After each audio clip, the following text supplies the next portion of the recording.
தேர்வர்கள் அனைவருக்கும் வணக்கம். நாள் 28/2/2025 அரசு சார்ந்த செய்திகள் அப்படின்ற தலைப்புல சில பயிற்சிகளை பார்த்துட்டு வர்றோம் இல்லையா? ஸோ ஏற்கனவே ஒரு 5 பயிற்சிகள் பார்ப்போம். அதே மாதிரி இந்த வகுப்புல சில பயிற்சிகள் பார்க்க போறோம். ஸோ அந்த வகையில முதல் தலைப்பா நமக்கு எதை பத்தி பேசியிருக்கிறாங்க? RTI, right to information act அப்படின்னு நம்ம படிச்சிருக்கோம் இல்லையா? அதனுடைய செயல்பாடு, அதில் இருக்கக்கூடிய குறைகளை நிவர்த்தி பண்ணும் விதமா என்னென்ன ப்ரொவிஷன்ஸ், முன்னெடுப்புகள் மேற்கொள்ளப்படுது அப்படின்ற அடிப்படையில் ஒரு சின்ன பத்தி நமக்கு கொடுத்துருக்குறாங்க. தகவல் உரிமை சட்ட மேல்முறையீட்டு விசாரணையில் மாற்று அதிகாரிகள் கூடாது, அரசுக்கு மாநில தகவல் ஆணையம் கடிதம். ஸோ அப்போ அந்த கடிதத்தில் என்ன குறிப்பிடப்பட்டிருக்கு, என்னென்ன தகவல்கள் இருக்குது, என்னென்ன பிரச்சனைகளை அது களையுது அப்படின்றத பற்றி தான் இந்த பகுதி நமக்கு முழுக்க முழுக்க பேசுது. அப்போ என்ன சொல்கிறாங்க அப்படின்னு பார்க்கலாம். தகவல் பெறும் உரிமை சட்ட மேல்முறையீட்டு விசாரணையில் சம்பந்தப்பட்ட பொது தகவல் அலுவலர்கள் மட்டுமே ஆஜராக வேண்டுமென மாநில தகவல் ஆணையம் அறிவுறுத்தியுள்ளது. அப்போ ஒரு ரீஜனல் ஆஃபீஸில் இருந்து ஒரு தகவல் கேட்கப்படுது அப்படின்னா அந்த தகவலை அளித்த அந்த பொது தகவல் அலுவலர் நிச்சயமாக நேரில் விசாரணையில் ஆஜராக வேண்டும் அப்படின்னு தெரிவிக்கப்படுது. இது குறித்து மாநில தகவல் ஆணையர் எம் செல்வராஜ் தமிழ்நாடு அரசின் மனிதவள மேலாண்மை துறைக்கு அனுப்பிய கடிதம். அப்போ மாநில தகவல் ஆணையத்திலிருந்து எந்த துறைக்கு கடிதம் போகுது? மனிதவள மேலாண்மை துறைக்கு கடிதம் அனுப்பப்படுது. அதில் என்ன பேசப்பட்டிருக்கு அப்படின்னா, தகவல் பெறும் உரிமை சட்டத்தின் கீழ் மனுதாரர்கள் மேல்முறையீடு செய்யலாம். இந்த மேல்முறையீட்டு விசாரணையின் போது பொது தகவல் அலுவலர் நேரில் ஆஜராவது கட்டாயம். ஆனால் விசாரணை நடைபெறும் நாளன்று பொது தகவல் அலுவலர் ஆஜராகாமல் விடுப்பு எடுத்து விடுகிறார். அவருக்கு பதிலாக வேறொரு அலுவலர் மேல்முறையீட்டு விசாரணையில் ஆஜராவதால் அவருக்கு வழக்கு குறித்த விவரங்கள் ஏதும் தெரிவதில்லை. கிட்டத்தட்ட கோர்ட்டில் இருக்கக்கூடிய அதே பிரச்சனை தான். முதல் நாள் ஒரு ஜிபி ஆஜரானார் அப்படின்னா அதுக்கு அடுத்த நாள் பார்க்கும்போது வேற ஒரு ஜிபி காமன் ப்ராசிக்யூட்டர் ஆஜராவாங்க. அப்போது நம்ம கேஸை பற்றி முழுமையான அளவில் முதர்ந்து தகவல்கள் அவங்களுக்கும் அளிக்கணும். அதே மாதிரி தான் இந்த பொது தகவல் அலுவலர் அவங்க நேரில் ஆஜராகாமல் கோர்ட்டில் அவங்களுடைய கீழ்நிலை அலுவலர்களை விசாரணைக்கு ஆஜராக வைக்கப்படும் பொழுது அந்த வழக்கினுடைய தன்மை அப்படின்றது ஒவ்வொரு தடவையும் அவங்களுக்கு முழுமையான அளவில் புரிகிறதில்லை. இது மிகப்பெரிய பிரச்சனையா இருக்கு அப்படின்னு பேசுறாங்க. தகவல் பெறும் உரிமை சட்ட மேல்முறையீட்டு விதி 8 அதனுடைய உட்பிரிவு 3 படி வெள்ளம், கொள்ளை, நோய் தடுப்பு, சட்டம் ஒழுங்கு கையாளுதல் போன்ற நிகழ்வுகளின் போது பொது தகவல் அலுவலர் ஆஜராகாமல் விலக்கு பெறலாம். அப்போ எப்பப்போ எக்ஸப்ஷன் அவங்க நேரில் ஆஜராகாமல் இருக்கிறதுக்கு அப்படின்னு இந்த ஆர்டிகிள் 8 அப்படின்றது பேசுது. ஆனால் வழக்கமான நாட்களில் கூட விசாரணைக்கு வராமல் கீழ்நிலை அலுவலரை அனுப்பி வைப்பது தமிழ்நாடு மாநில தகவல் ஆணையத்தை அவமதிக்கும் செயல். எனவே விசாரணைக்கு பொது தகவல் அலுவலர் தான் நேரில் ஆஜராக வேண்டும். இதை அனைத்து பொது அதிகார அமைப்புகளும் அறிவுறுத்த வேண்டும் அப்படின்னு சொல்றாங்க. அப்ப நேரில் ஆஜராகணும் அப்படின்றதான் முதல் கோரிக்கையாக வைக்கப்படுகிறது. நேரடியாக தகவல்கள் வழங்கக்கூடாது. தகவல் பெறும் உரிமை சட்டத்தின்படி மனுதாரருக்கு தகவல் தர வேண்டியது பொது தகவல் அலுவலர் அவர்களினுடைய கடமை. ஸோ அப்போ ஒரு query வருது அப்படின்னா அது குறித்த முழுமையான தகவல்களை அந்த பொது தகவல் அலுவலரானவர் நிச்சயமாக அந்த தனிநபருக்கு வழங்கி இருக்க வேண்டும். ஆனால் பொது தகவல் அலுவலர் தகவல் அளிக்காமல் உதவி பொது தகவல் அலுவலரால் மனுதாரருக்கு தகவல்கள் வழங்கப்பட்டு வருகின்றன. இந்த நடைமுறை சட்டப்பிரிவுக்கு முரணானதாகும். எனவே மனுதாரர் கோரும் தகவல்களை பொது தகவல் அலுவலர் தான் வழங்க வேண்டும். மனுதாரருக்கு தகவலை அளிக்கும் போது பொது தகவல் அலுவலர் தனது பெயர், பதவி, அலுவலக முகவரி, தொலைபேசி, மின்னஞ்சல் விவரங்களை தெரிவிக்க வேண்டும். தலைமைச் செயலக துறைகளை தவிர பெரும்பாலான துறைகளில் பொது தகவல் அலுவலரின் பெயரை குறிப்பிடாமல் பதவியின் பெயர் மட்டும் குறிப்பிடப்பட்டு தகவல்கள் வழங்கப்படுகின்றன. அப்போ யார் அந்த தகவல்களை அனுப்புகிறாங்களோ அந்த அலுவலரினுடைய முழுமையான தகவல்கள் அந்த கடிதத்தில் இடம்பெற்றிருக்கணும் அப்படின்னு சொல்கிறாங்க. இதன் காரணமாக மேல்முறையீட்டு விசாரணையின் போது பொது தகவல் அலுவலர் குறித்து பொறுப்பு நிர்ணயம் செய்வதில் சிக்கல்கள் எழுகின்றன.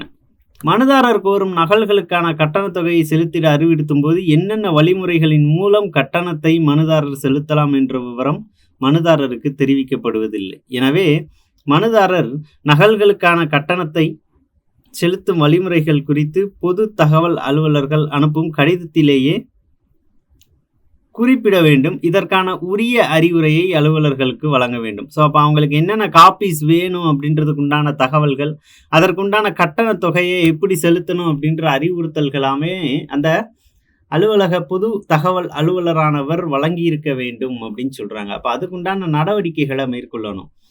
தமிழ்நாடு மாநில தகவல் ஆணையத்தின் விசாரணைக்கு ஆஜராகும் போது பொது தகவல் அலுவலர்கள் கட்டாயமாக அவங்களுடைய அடையாள அட்டையை அணிந்திருக்க வேண்டும் அப்படின்னு சொல்றாங்க. ஐடி கார்டோட தான் அவங்க அந்த விசாரணையில கலந்துக்கணும் அப்படின்னு அறிவுறுத்தப்படுது.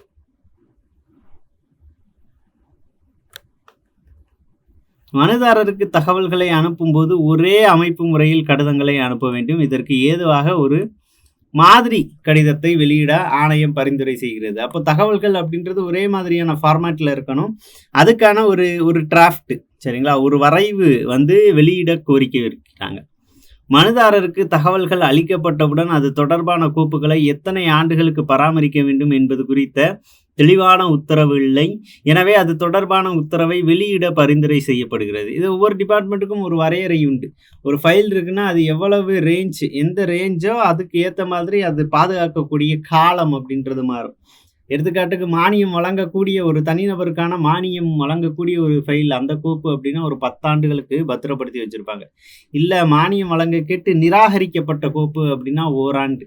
இப்படி ஓராண்டு, 3 ஆண்டு, 7 ஆண்டு, 10 ஆண்டு, இதுதான் கோப்புகளை அரசாங்கத்தில் பத்திரப்படுத்தி வைக்கிறதுக்கு உண்டான ஆண்டுகளினுடைய கணக்கீடு.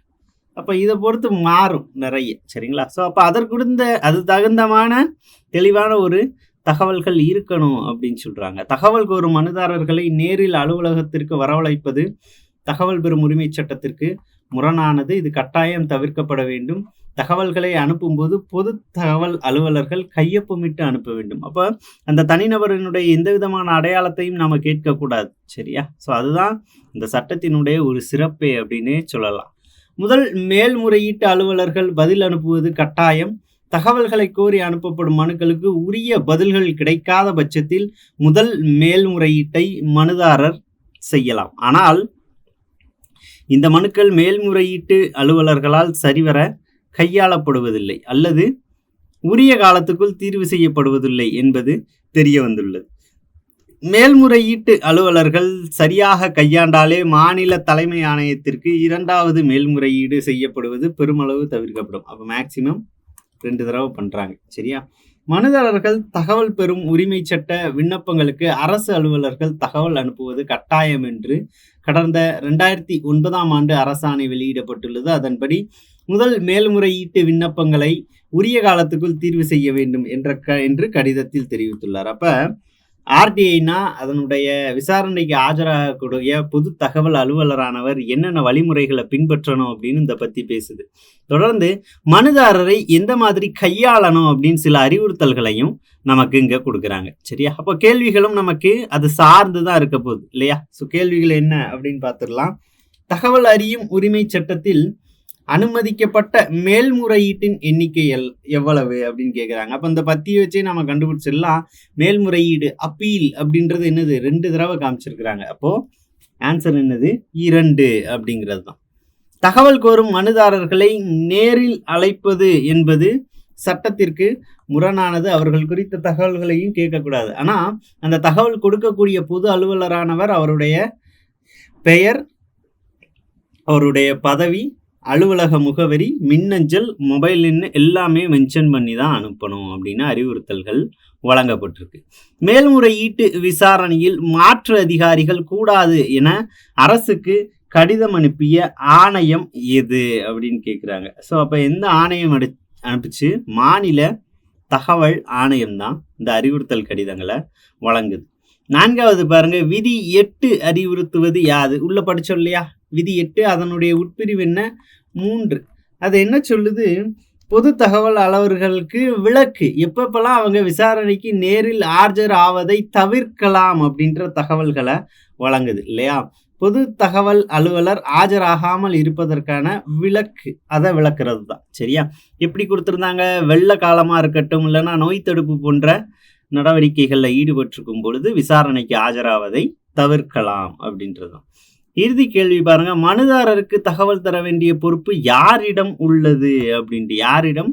பொது தகவல் அலுவலர் அவர்களிடம் உள்ளது அப்படின்னு கொடுத்திருக்கிறாங்க. சரிங்களா? ஒரு அடிப்படையான தலைப்பு, அதே நேரத்துல அனைவருக்கும் தெரிந்திருக்க வேண்டிய ஒரு விஷயத்தை பத்தி தான் பேசியிருக்கிறாங்க. ஸோ 2வது தலைப்பு இங்க எதை பத்தி பேசியிருக்கிறாங்க? மகப்பேறு நிதியுதவி முறைகேட்டை தடுக்க புதிய திட்டம் ஆரம்ப சுகாதார நிலையங்களில் அமல். அப்போ மகப்பேறு திட்டம் அப்படின்றது முத்துலட்சுமி ரெட்டி மகப்பேறு நிதியுதவி திட்டம் அவர்களுடைய பெயரில் இங்க வழங்கப்பட்டுட்டு இருக்கு. அப்போ அதுலயும் சில முறைகேடுகள் நடக்கு. அதை களைகிறதுக்காண்டி சில அமெண்ட்மெண்ட், சில மாற்றங்கள் கொண்டு வந்திருக்கிறாங்க. அந்த மாற்றங்கள் என்னென்ன அப்படின்றதான் இந்த பகுதி நமக்கு பேசுது. பார்த்துடலாமா? முத்துலட்சுமி ரெட்டி மகப்பேறு நிதியுதவி விநியோகத்தில் முறைகேடுகள் நிகழ்வதை தவிர்க்கும் நோக்கில் தமிழகம் முழுவதும் அனைத்து ஆரம்ப சுகாதார நிலையங்களிலும் அந்த திட்டம் தொடர்பான விழிப்புணர்வு ஏற்படுத்தப்பட உள்ளது. அதன்படி மகப்பேறு நிதியுதவி திட்டத்துக்கான அனைத்து செயல்முறைகள், நடைமுறைகளை QR குறியீடு மூலம் கைபேசியில் அறிந்து கொள்ளும் வசதி அறிமுகப்படுத்தப்பட்டுள்ளது. அப்போ எல்லாருக்குமே ஸ்மார்ட் போன் இருக்கு அப்படின்ற அடிப்படையில் ஒரு திட்டம் குறித்த தகவல்களை QR கோடு மூலமாக அரசு கொண்டு போய் சேர்க்கிறதற்கு தயாராகிக்கிட்டு இருக்கு அப்படின்றதான். தமிழக அரசு சார்பில் டாக்டர் முத்துலட்சுமி ரெட்டி மகப்பேறு நிதியுதவி திட்டம் செயல்படுத்தப்பட்டு வருகிறது. இதில் கர்ப்பிணிகள் கருத்தரித்த 12 வாரங்களுக்குள் ஆரம்ப சுகாதார செவிலியர்களிடம் ஆதார் அட்டை, வங்கி கணக்கு எண் விவரங்களை தெரிவித்து பெயரை பதிவு செய்து பிக்மி எண் பெற்றவுடன் கர்ப்ப காலத்தின் 4வது மாதத்தில் ஒரு 6000 ரூபாய், குழந்தை பிறந்த 4வது மாதத்தில் ஒரு 6000 ரூபாய், குழந்தை பிறந்த 9வது மாதத்தில் ஒரு 2000 ரூபாய், மொத்தம் எவ்வளவு? ஒரு 14000 ரூபாய் வழங்கப்படுது அப்படின்னு சொல்லலாம். சரிங்களா? எப்பப்பா? கர்ப்ப காலத்தின் 4வது மாதத்தில், குழந்தை பிறந்தவுடன் 4வது மாதத்துல, அப்புறம் 9வது மாதத்துல. ஸோ இந்த பிக்மி நம்பரை அவங்க எடுத்திருக்கணும். அதற்கு முன்னாடி அதற்கான அடையாள அட்டைகள், வங்கி கணக்கு உள்ளிட்ட தகவல்களை குறிப்பிட்ட செவிலியர்களிடம் எத்தனை வாரங்களுக்குள்ள? 12 வாரங்களுக்குள்ள கொடுத்திருக்கணும் அப்படின்ற தகவல்களை கொடுக்குறாங்க. அதே போல பேறுகாலத்தில் 3வது மற்றும் 6வது மாதங்களில் 2 முறை ஊட்டச்சத்து பெட்டகங்கள் வழங்கப்படுகின்றன. ஸோ அந்த ஊட்டச்சத்து பெட்டகங்கள்ல என்னென்ன இருக்கும் அப்படின்றது தான். அதில் உடல் திறனை மேம்படுத்தக்கூடிய வகையில் சத்து மாவு, இரும்புச்சத்து டானிக், உலர் பேரிச்சை, பிளாஸ்டிக் கப் வாளி, ஆவின் நெய், அல்பெண்டாசோல் மாத்திரை, கதர் துண்டு அடங்கிய ரூபாய் 2000 மதிப்பிலான பெட்டகம். அந்த பெட்டகத்தில் 2000 மதிப்பிலான பொருட்கள் இருக்கும். ஸோ அதை எல்லா கர்ப்பிணி பெண்களுக்கும் அரசு தரப்புல இருந்து வழங்கப்பட்டு வருகிறது அப்படின்னு சொல்றாங்க. இதுவரை மாநிலம் முழுவதும் டாக்டர் முத்துலட்சுமி ரெட்டி மகப்பேறு நிதியுதவி திட்டத்தின் மூலம் 12,000 கோடி நிதி 1.30 கோடி பெண்களுக்கு வழங்கப்பட்டுள்ளது. அந்த திட்டம் எந்த அளவுக்கு போய் சேர்ந்திருக்கு அப்படின்றத தான் இது சொல்றாங்க. அப்ப இது முழுக்க முழுக்க மாநில அரசு திட்டமா அப்படின்னா இல்ல. பிரதமரின் மாத்ரு வந்தனா யோஜனா திட்டத்தின் நிதி பங்களிப்புடன் செயல்படுத்தப்படும் அத்திட்டம் சில இடங்களில் உரிய பயனாளிகளுக்கு சென்றடைவதில்லை என புகார் எழுந்துள்ளது. குறிப்பாக புதுக்கோட்டை மாவட்டம் கடியாபட்டி வட்டார அரசு ஆரம்ப சுகாதார நிலையத்தில் அத்தகைய தவறு நிகழ்ந்தது கண்டறியப்பட்டுள்ளது. தணிக்கை குழுவினரின் ஆய்வில் கடந்த 5 ஆண்டுகளில் அங்கு பணிபுரிந்த ஊழியர்கள் மகப்பேறு திட்டத்தில் பயன்பெறும் பயனாளிகள் பெயரில் போலி பட்டியல் தயாரித்து ஏறத்தாழ 16 வங்கி கணக்கில் 18.60 லட்சம் தொகையை வரவு வைத்தது தெரிய வந்தது. இதில் ஒரு வட்டார கணக்கு உதவியாளர், ஒரு இளநிலை உதவியாளர் மீது சட்ட நடவடிக்கை எடுக்கப்பட்டு அவர்கள் பணியிடை நீக்கம் செய்யப்பட்டனர். இப்ப ஒரு ஊழல் நடந்திருக்குது. ஏறத்தாழ ஒரு 16 விதமான வெவ்வேறு வங்கி கணக்கின் மூலமாக 18.60 லட்சம் ரூபாய் கையாடப்பட்டிருக்கு அப்படின்னு கண்டுபிடிச்சதன் பேர்ல ஒரு இளநிலை உதவியாளர், வட்டார கணக்கு உதவியாளர்களை கைது செய்யப்பட்டு அவங்களை என்ன பண்ணியிருக்கிறாங்க? சஸ்பெண்ட் பண்ணியிருக்கிறாங்க அப்படிங்கிறது தான். இந்த நிலையில் மகப்பேறு நிதியுதவி திட்டம் குறித்த விழிப்புணர்வை ஏற்படுத்தும் நோக்கில் தமிழகம் முழுவதும் 2286 ஆரம்ப சுகாதார நிலையங்களில் விழிப்புணர்வு சுவரொட்டிகள் வைக்கப்பட உள்ளன. அதில் முத்துலட்சுமி ரெட்டி திட்டம் குறித்த விளக்கம், குழந்தைகளுக்கான தடுப்பூசி, கர்ப்பிணிகளுக்கான நிதியுதவி, இலவச ஊட்டச்சத்து பெட்டகம், இரத்த சோகை தடுப்பு உள்பட பல்வேறு தலைப்புகளில் 19 வகையான விழிப்புணர்வு குறும்பட வீடியோக்களின் QR குறியீடுகள் இடம்பெற்றுள்ளன. அப்ப எல்லா சுகாதார நிலையங்களிலும் இது அமைக்க இருக்கிறாங்க. அதுல இருக்கக்கூடிய QR கோடு மூலமாக மக்கள் 19 வகையான விழிப்புணர்வு குறும்பட வீடியோக்கள் அதுல இருக்கும். அதை பார்த்து திட்டங்கள் குறித்து தெளிவுபட தெரிஞ்சுக்கலாம். அதே நேரத்துல இது திட்டத்தை ஒரு சாமானிய மக்கள் கிட்ட கொண்டு போய் சேர்க்கறதுக்கு உண்டான முன்னெடுப்பா இருக்கும் அப்படின்னு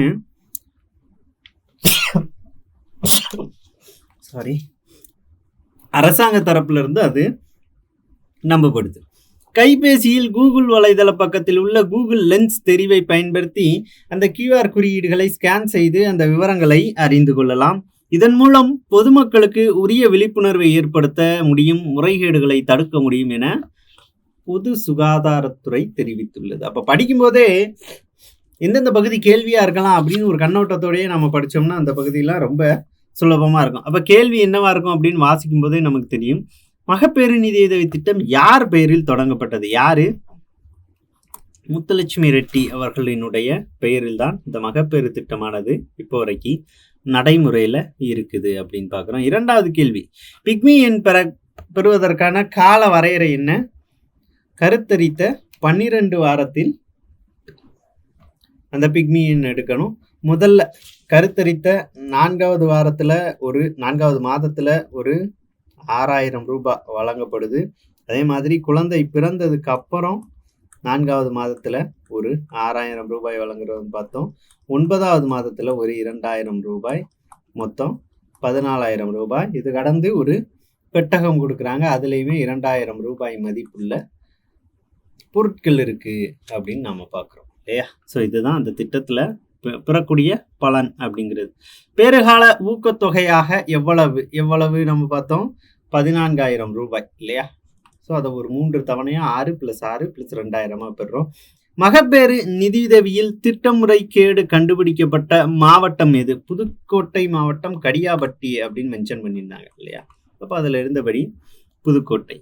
கர்ப்பிணிக்கான மத்திய அரசு திட்டத்தின் பெயர் என்ன? மாத்ரு வந்தனா யோஜனா. சரியா? ஸோ அப்போ இந்த முத்துலட்சுமி ரெட்டி திட்டத்தில் அதற்கான ஆகக்கூடிய அந்த நிதியுதவி பங்களிப்புல மத்திய அரசு தரப்புல இருந்து இந்த திட்டத்தின் கீழே தொகை வழங்கப்படுவதாக இந்த பகுதியின் மூலமா நாம தெரிஞ்சுக்கிட்டோம். சரிங்களா? ஸோ தொடர்ந்து அடுத்து எதை பத்தி பேசியிருக்கிறாங்க அப்படின்றத பார்க்கலாம். 3792 அரசு பள்ளிகளில் மகிழ் முற்றம் திட்டம். ரொம்ப மாணவர்களுக்கு இடையே அரசியல் சார்ந்த ஒரு விழிப்புணர்வை ஏற்படுத்துவதற்கான ஒரு மிகச்சிறந்த முன்னெடுப்பு அப்படின்னு இந்த திட்டத்தை நாம அடையாளப்படுத்தலாம். ஸோ அந்த வகையில் இந்த திட்டம் எவ்வாறு நடைமுறைப்படுத்தப்படுகிறது ஒவ்வொரு அரசு பள்ளிகளிலும், அப்போ அந்த அரசு பள்ளியில யார் அதுக்கு பொறுப்பா யாரை நியமிக்கிறாங்க அப்படின்ற மாதிரியான விஷயத்தை தான் பார்க்குறோம்.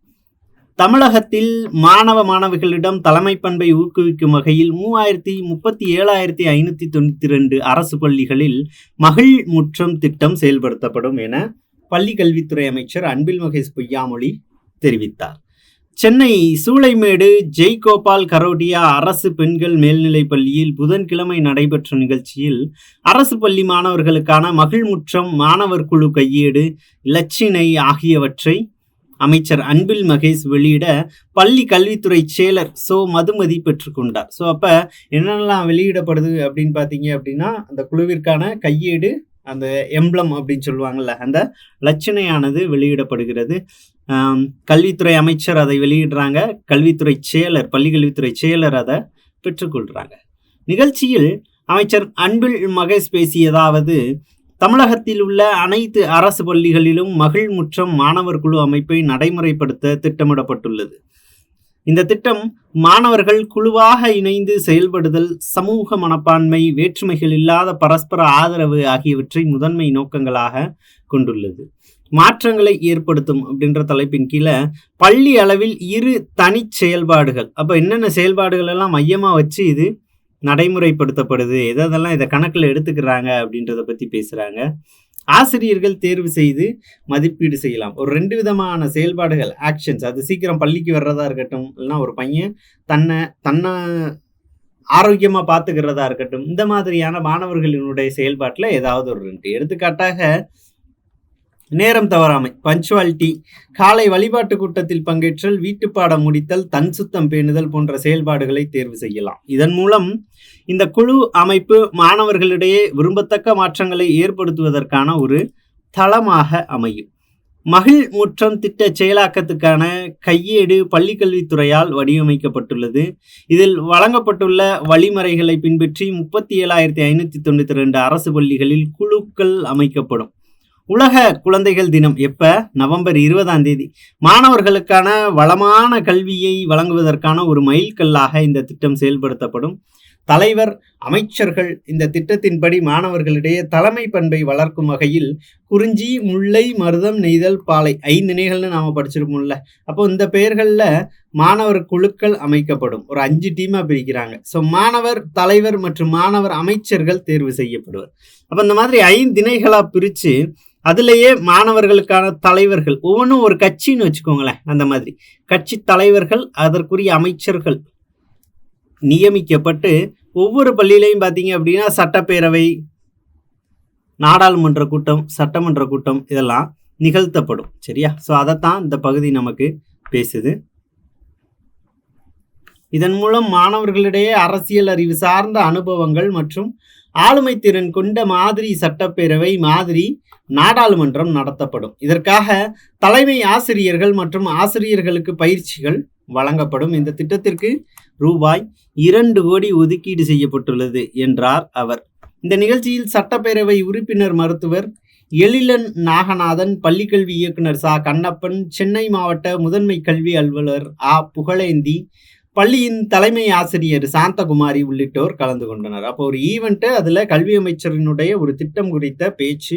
திட்டத்தின் பெயர் மகிழ்முற்றம் திட்டம். அவங்க என்ன பண்ணுறாங்க, அதனுடைய நோக்கம் என்ன, மாணவர்களுக்குள்ள இந்த திட்டத்தினுடைய தாக்கம் எந்த மாதிரியான மாற்றங்களை ஏற்படுத்தும் அப்படின்றதான் அந்த பகுதி நமக்கு பேசுது. சரிங்களா? ஸோ அப்போ கேள்விகள் எந்த மாதிரி இருக்குது அப்படின்னு பார்த்துடலாம். உலக குழந்தைகள் தினம் அந்த நாள் தான் இந்த திட்டம் நடைமுறைப்படுத்தப்படுது அப்படின்னு போட்டிருந்தாங்க. எப்போ? நவம்பர் 20. மகிழ் முற்றம் திட்டம் எங்கே தொடங்கப்பட்டது? சூளமேடு. சரிங்களா? ஸோ இந்த பள்ளியையும் நம்ம பார்க்குறோம்.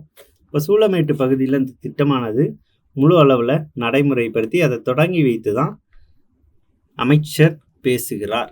மகிழ் முற்றம் திட்டத்தின் நோக்கம் என்ன? ஸோ என்ன நோக்கத்தில் அது நடைமுறைப்படுத்தப்படுதுன்னு பார்த்தா, சமூக மனப்பான்மை, பரஸ்பர ஆதரவு, தலைமை பண்பை ஊக்குவித்தல். அப்போ மேற்கண்ட அனைத்தும் அப்படின்றது தான். சரி, 4வது பாருங்க, அந்த 5 திணைகளில் பொருந்தாதது கேட்டிருக்கிறாங்க. பொருத்தமற்றதை காண்க. ஸோ குறிஞ்சி, முல்லம், மருதம், குறிஞ்சி, முல்லை, மருதம், நெய்தல், பாலை அப்படின்னு படிச்சிருக்கோம். அப்போ பொருந்தாதது என்னது? நெருஞ்சி தான். ஸோ அப்போ ஆன்சர் சி. 5வது பாருங்க, தற்போதைய கல்வித்துறை அமைச்சர் யார் அப்படின்னு கேட்குறாங்க. அமைச்சர் மதிப்பிற்குரிய திரு அன்பில் மகேஷ் பொய்யாமொழி அவர்கள். அப்போ கேட்கப்பட்ட கேள்விகள் அப்படின்றது அந்த 10லிருந்து அதுக்கான பதிலை அப்படியே எடுத்து எழுதுறோம். சரிங்களா? ஸோ ரொம்ப சுலபமானது தான். அதே நேரத்தில் ஒரு சில விஷயங்களை அப்படியே படித்து எழுதிருந்தான், ஒரு சில விஷயங்களை நாம் கொஞ்சம் புரிஞ்சுக்கணும் அந்த தலைப்பில் இருந்து. சரிங்களா? ஸோ அந்த மாதிரியான கேள்விகளும் சில நேரங்களில் இருக்கும். அப்போ அதுக்கு நாம் மறுபடி போய் முதர்ந்து ரீட் பண்ணிகிட்டு இருக்கக்கூடாது. முதல்ல படிக்கும்போதே நிதானம் கொடுத்து நல்ல ஒரு பாஸ் அண்ட் இன்டோனேஷன் அப்படின்னு சொல்லுவாங்கள்ல, நல்ல ஒரு வார்த்தைக்கு வார்த்தை இடம் கொடுத்து, ஒரு கேப் கொடுத்து, ஏற்ற இறக்கங்களோடு வாசித்து என்ன கருத்து கொடுத்துருக்காங்க அப்படின்றத உள்வாங்கிட்டா பிரச்சனை இல்லை. சரிங்களா? ஸோ அடுத்த தலைப்பு என்ன கொடுத்துருக்குறாங்க? பட்டாபிராமில் ரூபாய் 330 கோடியில் புதிய டைடல் பூங்கா. அப்போ பட்டாபிராம் ஏரியாவில் டைடல் பார்க் ஒன்று புதுசாக ஓப்பன் பண்ணுறாங்க, பண்ணியிருக்கிறாங்க. இது சம்பந்தமான செய்தியை தான் இந்த பகுதியில் பார்க்குறோம்.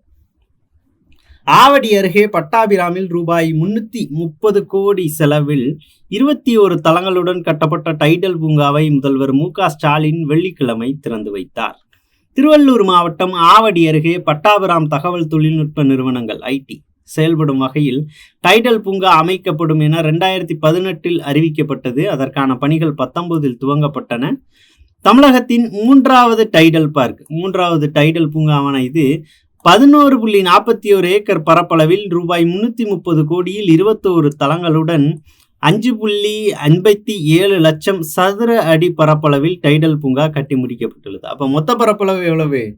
11.41 ஏக்கர். அதில் கட்டப்பட்ட பரப்பு 5.57 லட்சம் ஸ்கொயர் ஃபீட். சரிங்களா, சதுர அடி.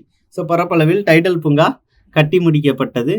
இங்கு தகவல் தொழில்நுட்ப நிறுவனங்கள் செயல்பட தேவையான நவீன தொலைத்தொடர்பு வசதிகள், தடையற்ற உயர் அழுத்த மும்முனை மின் இணைப்பு மற்றும் மின் இயக்கி வசதிகள், மின் தூக்கி வசதிகள், சுகாதார வசதி, தீ பாதுகாப்பு மற்றும் கட்டிட மேலாண்மை வசதிகள், கண்காணிப்பு கேமரா வசதிகள், 927 கார்கள் மற்றும் 2250 இருசக்கர வாகனங்கள் நிறுத்தும் வசதிகள், அரங்கம், 24 மணி நேரமும் பாதுகாப்பு வசதி, உணவகம், உடற்பயிற்சி கூடம் போன்ற அனைத்து வசதிகளும் ஏற்படுத்தப்பட்டுள்ளன. இங்கு 6000 தகவல் தொழில்நுட்ப வல்லுநர்கள் பணிபுரியும் வகையில் பசுமை கட்டடம் வழிமுறைகளின்படி கட்டப்பட்டுள்ளது. அப்போ அங்கே என்னென்ன அமெனிட்டிஸ்லாம் பண்ணியிருக்கிறாங்க. ஸோ ஒரு ஜிம் அங்கேயே இருக்குது, உணவு அங்கேயே கிடைக்கக்கூடிய அளவில் உணவகங்கள் இருக்குது, நல்ல ஸ்பேஷியஸான பார்க்கிங் ஏற்பாடு பண்ணியிருக்கிறாங்க. ஏறத்தாழ 6000 பணியாளர்கள் வந்து பணிபுரியக்கூடிய அளவுக்கான அந்த கட்டடம் கட்டப்பட்டிருக்கு அப்படின்னு நமக்கு சொல்றாங்க. இந்த நிலையில் முதல்வர் மு.க. ஸ்டாலின்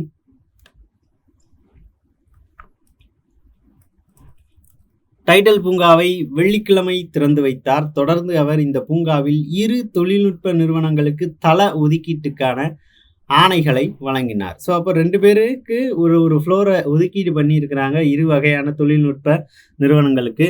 ஸோ அதற்கான அந்த ஒப்புதலையும் வழங்குகிறார்.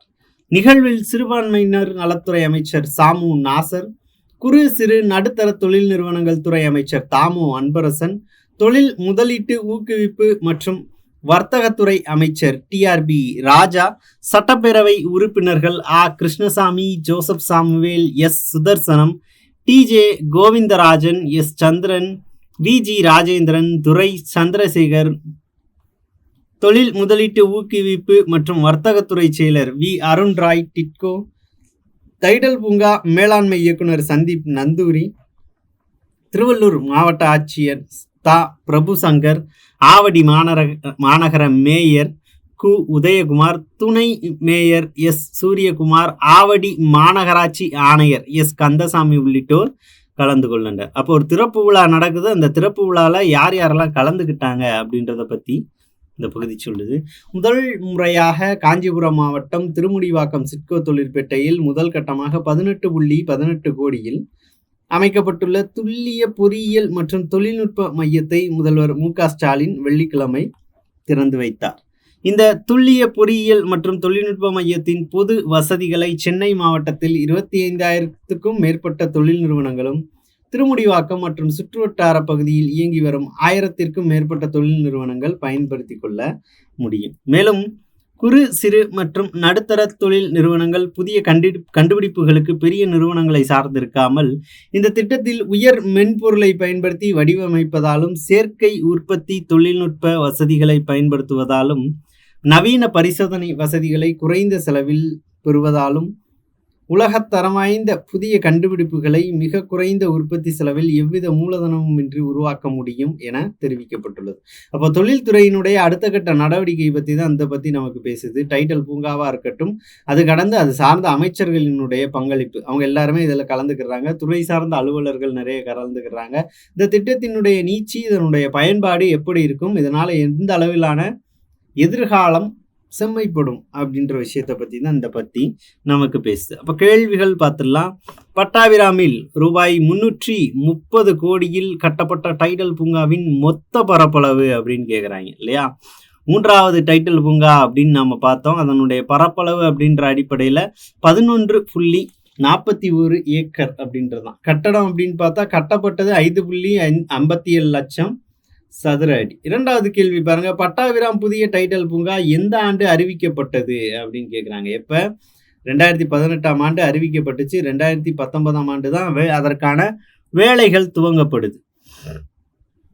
3வது கேள்வி, திருமுடிவாக்கத்தில் அமைக்கப்பட்டுள்ள துல்லிய பொறியியல் மையத்தின் முதற்கட்ட செலவு எவ்வளவு? 18.18 கோடி அப்படின்னு பார்த்தோம். இதன் மூலமாக இந்த மையத்தின் முக்கிய நோக்கம் என்ன அப்படின்னா, நோக்கங்கள் அப்படின்ற அடிப்படையில் நமக்கு பகிர்ந்துடுறாங்க இல்லையா. தொழில் நிறுவனங்கள் உலகத்தரம் வாய்ந்த கண்டுபிடிப்புகளை உருவாக்க உதவுதல். அப்ப யாரையும் நம்ம டிபெண்ட் பண்ணி இருக்க வேண்டியதில்லை. நாமளே சுய முடிவுகள் எடுத்து அதை பிரகடனப்படுத்தலாம், அதை மேற்கொள்ளலாம், அந்த முயற்சியை மேற்கொள்ளலாம் அப்படின்னு சொல்லக்கூடியதுதான். 5வது பாருங்க, துல்லிய பொறியியல் மற்றும் தொழில்நுட்ப மையத்தால் பயன்பெறக்கூடிய தொழில் நிறுவனங்களினுடைய மொத்த எண்ணிக்கை அப்படின்றது 25,000. சரிங்களா? அந்த வட்டார அளவுல பார்த்தீங்கன்னா 1000ன்னு கொடுத்துருப்பாங்க. மேலே பார்த்தோம் அப்படின்னா 25,000 அப்படின்னு கொடுத்துருப்பாங்க. ஸோ அப்போ ஆன்சர் சி இல்லைங்களா? ஸோ இப்போ ஒரு ஏறத்தாழ ஒரு 4 விதமான பயிற்சிகள் பார்த்துட்டோம். இறுதியாக ஒரே ஒரு சின்ன விஷயம் மட்டும் கொடுத்துருக்குறாங்க. எதை பற்றி? ஏஐ பற்றி. ஏஐ அப்படின்னா நாம் பார்த்துருப்போம் இல்லைங்களா? ஸோ கேள்விப்பட்ட விஷயங்கள் தான். ஆர்டிஃபிஷியல் இன்டெலிஜென்ஸ், செயற்கை நுண்ணறிவு அப்படின்றது இங்கே வரமா சாபமா அப்படின்ற ஒரு பேசு பொருளாக ரொம்ப நாள் போய்கிட்டு இருக்கு. ஸோ நாம் இப்போ இங்கே அவங்கள பற்றி தான் படிக்க போகிறோம். விண்வெளியில் விரைவில் இந்திய ஏஐ ஆய்வகம் தொடக்கம் அப்படின்ற ஒரு செய்தி தான் இந்த பகுதியில் நமக்கு பேசப்பட்டிருக்கு. விண்வெளியில் ஹைதராபாத்தை சேர்ந்த டேக் மீ டு ஸ்பேஸ் என்ற புத்தாக்க நிறுவனம் செயற்கை நுண்ணறிவு ஆய்வகத்தை நிறுவ உள்ளது. இதற்காக அடுத்த மாதம் விண்வெளிக்கு இஸ்ரோவில் பிஎஸ்எல்வி ராக்கெட் அனுப்பப்பட உள்ளதாக அந்த நிறுவனம் தெரிவித்தது. இது குறித்து அந்த நிறுவனம் வெளியிட்ட செய்திக்குறிப்பில் மேலும் தெரிவிக்கப்பட்டிருப்பதாவது, விண்வெளி ஆராய்ச்சியை எளிதாக குறைந்த விலையில் மேற்கொள்ளும் விதமாக சுற்றுப்பாதை உள்கட்டமைப்பு தொழில்நுட்ப விளக்க மாதிரி என்ற ஏஐ ஆய்வகம் அமைக்கப்பட உள்ளது. அப்போ விண்வெளி செயல்பாடுகளை இன்னும் சுலபமாக்கும் அப்படின்னு இந்த ஏஐ ஆய்வகம் அப்படின்றது நிறுவப்படுது. இதுவே விண்வெளியில் இந்தியா அமைக்கக்கூடிய முதல் ஏஐ ஆய்வகமாகும். அப்போ ஃபர்ஸ்ட் லெபார்டரி அப்படின்னு அடையாளப்படுத்துறாங்க. MOITT இஸ்ரோவின் BSLV 60 ராக்கெட் மூலம் வருகிற டிசம்பர் மாதம் விண்வெளிக்கு இந்த ஆய்வகமானது அனுப்பப்பட உள்ளது. மேகமூட்டம் உள்ளிட்ட பல்வேறு காரணங்களால் செயற்கைக்கோள்கள் அனுப்பும் 40% தரவுகளை அணுக முடியவில்லை. எதை காரணமோ மேகமூட்டம் காரணமா. ஸோ அந்த மாதிரியான டிஸ்டர்பன்ஸ் இருக்குது அப்படின்னு சொல்றாங்க. அதே சமயத்தில் பூமியின் மையங்களுக்கு அனுப்பப்பட்டு அதன் பிறகே அந்த தரவுகளை பெறும் சூழல் உள்ளது. இதில் பல்வேறு சிக்கல்கள் உள்ளன. ஸோ அப்போ ஸ்பேஸில் இருக்கக்கூடிய அங்கே இருக்கக்கூடிய சூழல் குறித்த முழு இன்ஃபர்மேஷன்ஸையும் டைரக்டாக நம்மளால் பெற முடியலை. ஒரு சென்ட்ரல் பாயிண்ட், அதாவது இங்கே சிட்டியில் பூமியில் ஒரு மைய நிலையம் அமைச்சு அதில் ரிசீவ் ஆகி அதுக்கப்புறம் தான் தகவல்கள் அப்படின்றது கிடைக்கப்படுது. இதனால் ஒரு டிலே ஆகுது, தாமதங்கள் எப்போதும் ஏற்படுது அப்படின்னு சொல்கிறாங்க. எனவே விண்வெளியில் நேரடியாக இந்த தரவுகளை அணுகி பயனாளர்களுக்கு சரியான தகவல்களை வழங்கவும் தரவுகள் பரிமாற்ற செலவு மற்றும் தாமதத்தை குறைக்கவும் இந்த ஆய்வகம் நிறுவப்பட்டுள்ளது. அப்போ இந்த லேப் யூஸ் பண்ணால் என்ன பண்ணுறாங்க, நமக்கான இன்ஃபர்மேஷன்ஸை டைரக்டாக ஸ்பேஸில் இருந்து நாம் நேரடியாக பெறுறோம் இல்லைங்களா? ஸோ எந்த ஒரு லேபுக்குமோ வேறு எந்த ஒரு சப்ஸ்டேஷன்ஸுக்கோ போய் நமக்கு வர்றதில்லை. இதனால் என்ன ஆகுது, குவாலிட்டி அதிகமாகுது. அதே நேரத்தில் அந்த இன்ஃபர்மேஷன் தகவல்கள் கிடைக்கக்கூடிய கால அளவு அப்படின்றது பெரிய அளவில் குறையுது அப்படின்றாங்க. ஆர்பிட் லேப் சுற்றுச்சூழல் மற்றும் காடுகள் கண்காணிப்பு, பாதுகாப்பு அளித்தல், கடல்சார் பணிகள் மேற்பார்வை, கரியமில வாயு உமிழ்வை கண்டறிதல் உள்ளிட்ட புவி கண்காணிப்பு நடவடிக்கைகள் தொடர்பாக MOITT வெளியிடும் ஏஐ தகவல்களை ஆர்பிட் லேப் என்ற வலைதளத்தில் பயனாளர்கள் பெறலாம். அப்போ ஆர்பிட் லேப் அப்படின்ற ஒரு வெப்சைட்டு தான் குளோபல் வார்மிங், அதே நேரத்தில் இங்கே கேஸ் எமிஷன் அப்படின்றது எந்த அளவில் இருக்குது, இந்த மாதிரியான சுற்றுச்சூழல் சார்ந்த தகவல்களை நமக்கு அளிக்கக்கூடியதாக இருக்குது. இந்த ஆய்வகத்தில் ஆய்வு மேற்கொள்ளும் பணியில் முதல் கட்டமாக மலேசியாவில் உள்ள ஒரு முக்கிய பல்கலைக்கழகமும் இந்தியாவிலிருந்து 9ஆம் மற்றும் 10ஆம் வகுப்பு மாணவர் குழுவும் இணைந்துள்ளன. அப்போ மலேசியா யூனிவர்சிட்டி இந்தியாவில் 9th and 10th standard students இதில் இணைஞ்சிருக்கிறாங்க அப்படின்றாங்க. விண்வெளியில் வருங்காலத்தில் தரவுகள் மையம் அமைப்பதற்கான முன்னோடியாக இந்த ஆய்வகம் திகழ உள்ளது. அப்போ ஒரு பைலட் பேசிஸ் அப்படின்னு வச்சுக்கலாம். தற்போது புவி கண்காணிப்பு சார்ந்த ஆய்வுகள் மட்டுமே இங்கு செய்யப்பட உள்ள நிலையில் வருங்காலத்தில் தொழில்நுட்ப ரீதியாக பல்வேறு துறைகளுக்கு பலனளிக்கும் வகையில் ஆய்வுகள் வடிவமைக்கப்பட உள்ளன. இந்த ஆய்வகத்தின் பரிசோதனைகள் மற்றும் மதிப்பீடுகளை விண்வெளியில் தனியார் துறை பங்களிப்பை மேம்படுத்துவதற்காக உருவாக்கப்பட்ட இஸ்ரோவின் கிளை பிரிவான இன்ஸ்பேஸ் அமைப்பு மேற்கொண்டது என தெரிவிக்கப்பட்டது. அப்போ முழுக்க முழுக்க இங்கே எதை பற்றி பேசுகிறாங்க, விண்வெளியில ஒரு ஏஐ ஆய்வகம் அமைக்கப்படுது. அந்த ஆய்வகம் எந்த மாதிரி உதவ போகுது? அந்த ஆய்வகத்த விண்வெளியில நிலைநிறுத்துறதுக்கு என்ன ரக ராக்கெட் நாம பயன்படுத்துறோம்? இதற்கான செலவு ஒரு தனியார் நிறுவனங்கள் இதற்கான பங்களிப்பு குடுக்குறாங்க. அவங்க யார் யாரெல்லாம்? அப்படின்றது தான் இந்த பகுதி நமக்கு சொல்லுது. அப்ப இதிலிருந்து வரக்கூடிய கேள்விகள நாம பார்த்துறலாம். டேக் மீ டூ ஸ்பேஸ் நிறுவனம் எந்த மாதத்தில் தனது ஏஐ ஆய்வகத்தை விண்வெளிக்கு அனுப்புகிறது? டிசம்பர் மாதம் அப்படின்னு நம்ம அண்டர்லைன் பண்ணி படிச்சோம் இல்லையா? ஸோ அதுதான். 2வது ஏஐ ஆய்வகத்தின் மூலம் எதனை குறைக்க முடியும் அப்படின்னு கேட்குறாங்க. தரவுகளை அணுகும் நேரம் மற்றும் அதற்கான செலவுகளை குறைக்க முடியும். ஸோ மற்ற எந்த பாயிண்ட்டுமே என்னது இதற்கு ரிலேட்டடாக இருக்காது. கொஞ்சம் ஆப்போசிட்டாக தான் இருக்கும் இல்லையா? ஸோ அப்போ ஆப்ஷன் ஏ தான் சரியான பதில். 3வது கேள்வி என்ன கேட்குறாங்க? ஆர்பிட் லேப் எதற்கான தகவல்களை வெளியிடும்? சரிங்களா? ஸோ எந்த தகவல்கள் சுற்றுச்சூழல் சம்பந்தமாக அங்கே பார்த்துக்கலாம். காடுகள் பாதுகாப்பு குறித்து பார்த்துக்கலாம். கிட்டத்தட்ட ஒரு சூப்பரிண்டன் மாதிரி, மேற்பார்வையாளர் மாதிரி மேலே இருந்து மொத்த உலகத்தையும் நமக்கு அப்படியே படம் பிடிச்சு காமிக்க போகுது. குளோபல் வார்மிங் அப்படின்றது எந்த அளவுக்கு இருக்குது, வெப்ப உமிழ்வு அப்படின்றது எந்த அளவுக்கு இருக்குது, ஏர் இண்டெக்ஸ்ன்னு சொல்லுவாங்கல்ல, காற்றினுடைய தரம், இது எல்லாத்தையுமே நாம் அறிய உதவுது. அப்போ கரியமில வாயு உமிழ்வுகளும் இதில் நாம் பார்த்துக்கலாம். அப்போ மேலே உள்ள அனைத்தும் அப்படின்றது தான் சரியான பதில். 4வது பாருங்க, இந்த ஆய்வகத்தை உருவாக்குவதில் இஸ்ரோவின் எந்த அமைப்பு பங்களித்தது? யாரு? இன்ஸ்பேஸ் அப்படின்ற நிறுவனம் தான் தன்னுடைய பங்களிப்பை அளித்ததாக நம்ம பார்க்குறோம்.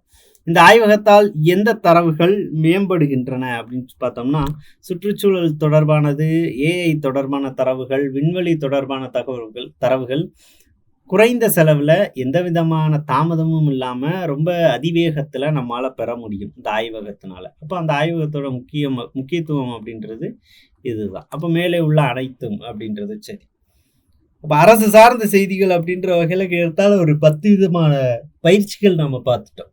நிறைய நேரங்களில் இது ரொம்ப கடினமாக இருக்கிறது இல்லை, அதனால பார்த்த உடனே எல்லாரும் அதுக்கு பதில் சொல்கிற மாதிரி தான் இருக்கும். ஆனால் அந்த பகுதியில் நம்ம பார்க்கும்போது சில இடங்களில் நம்ம ஸ்டாமர் ஆகிருப்போம், கொஞ்சம் தயங்கி இருப்போம். என்னென்னா நேரடி கேள்விகளாக இல்லாமல் என்ன படித்தோமோ அந்த பத்தியிலேருந்து நம்ம புரிஞ்சுக்கிட்டு ஆன்சர் பண்ணுற மாதிரியான சில விஷயங்கள் இருக்குது இல்லையா?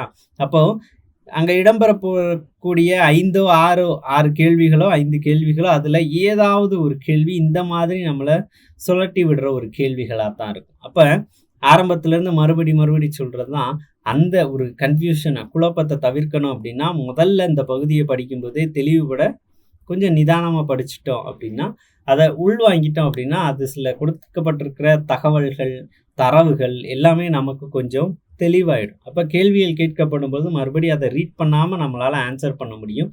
இது தேர்வறையில் நமக்கான நேரத்தை பெரிய அளவில் மிச்சப்படுத்தி கொடுக்கும் அப்படின்னே சொல்லலாம். ஏன்னா ரொம்ப ஈஸியாக மதிப்பெண் பெறக்கூடிய பகுதி, அதை அலட்சியப்படுத்தி அந்த பகுதியிலிருந்து கிடைக்கக்கூடிய மதிப்பெண்ணை இழந்துடக்கூடாது. அந்த வகையில் அடிப்படையான ஒவ்வொரு பயிற்சி மீதும் அதிகப்படியான கவனம் தேவை. ஸோ அந்த கவனத்தை தொடர்ந்து இந்த வகுப்புகளில் கொடுத்துட்டே வாங்க. நல்ல தலைப்பில் அடுத்த வீடியோவில் பார்க்கலாம். நன்றி.